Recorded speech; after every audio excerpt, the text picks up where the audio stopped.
বন্ধুরা আজকে সকাল সকাল ঘুম থেকে উঠে গেলাম। বহুদিন হয়ে গেছে আমার কাছে কোনো টাকা পয়সা নেই, তাই ইনকাম করার জন্য চলে যাব আমার সিএনজির কাছে। এদিকে সিএনজি স্টার্টই নিচ্ছে না বহুদিন জাম থাকার কারণে।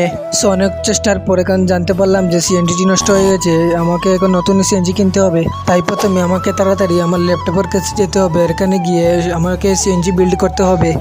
তাই পিসিটি অন করে দিলাম। পিসিটি অন করার পর দেখা যাচ্ছে এখানে সস্তায় অনেক গাড়ি মিলছে, তাই আমি একটি গাড়ি কেনার জন্য রেডি হয়ে তাড়াতাড়ি চলে গেলাম। রাস্তায় এসে এখন গাড়ি লিফট চাইবো। আশেপাশে তেমন গাড়ি নেই, শুধু একটি গাড়ি দেখা যাচ্ছে, এটাকে আটকানোর চেষ্টা করব। তো গাড়িটি চলে আসলো, আমিও উঠে পড়লাম। তো এতক্ষণে আপনারা প্লিজ চ্যানেলটিকে সাবস্ক্রাইব করে বেল আইকনটি অন করে দিন, আর এই ভিডিওতে একটি লাইক করে দিন। আর হ্যাঁ, আপনি বাংলাদেশ থেকে না ইন্ডিয়া থেকে দেখছেন তা কমেন্টে অবশ্যই জানিয়ে দেবেন। তো ফাইনালি চলেই আসলাম, মামা এখন আমাকে এক সাইড করে রেখে দেবে। তো গাইজ মার্কেট তো আপনি নিজেই দেখতে পাচ্ছেন।